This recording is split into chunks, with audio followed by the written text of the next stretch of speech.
নমস্কার। দীর্ঘদিন আপনাদের সাথে কোনো চ্যানেল আমি শেয়ার করতে পারিনি, তাই আমি প্রথমেই ক্ষমা চেয়ে নিচ্ছি। আজকে বায়োকেমিক মেডিসিন কেলিভোস সম্বন্ধে আপনাদের সাথে আলোচনা করব। দেখুন, এই যে বায়োকেমিক ওষুধটি, যেটাকে নাম হলো কেলিফস, সেটার প্রথম লক্ষণ বলছি: সামান্য কারণে বিরক্ত হওয়া, উদ্বিগ্ন, অকারণে ভীত হওয়া, সকল বিষয়ে দুর্ভাবনা ইত্যাদি লক্ষণ আছে। দ্বিতীয়ত আছে অত্যন্ত অবিষণ্ণতা, তেজহীনতা ও অস্থিরতা। 3 নম্বর হচ্ছে স্মরণশক্তি হ্রাস, অতিশয় মানসিক পরিশ্রমবশত মস্তিষ্কের ক্লান্তি, সংজ্ঞাহীনতা, বিড়বিড় করা, প্রলাপ বকা ইত্যাদি লক্ষণ আছে। নানা প্রকার মানসিক বিকৃতি সর্বপ্রকার উন্মাদের প্রধান ঔষধ। দিবরাত্র দীর্ঘশ্বাস ত্যাগ করা, হিস্ট্রিয়া প্রভৃতি পর্যায়ের হাসি কান্না ইত্যাদি।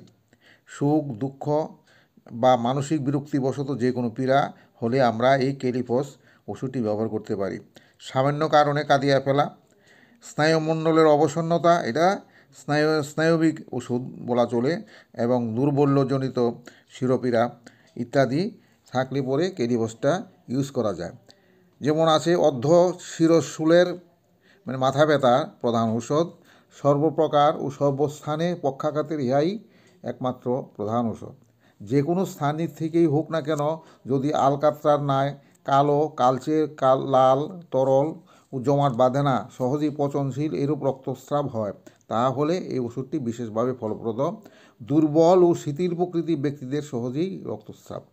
কেলিফসের সর্বপ্রকার স্রাবই অত্যন্ত দুর্গন্ধ থাকে।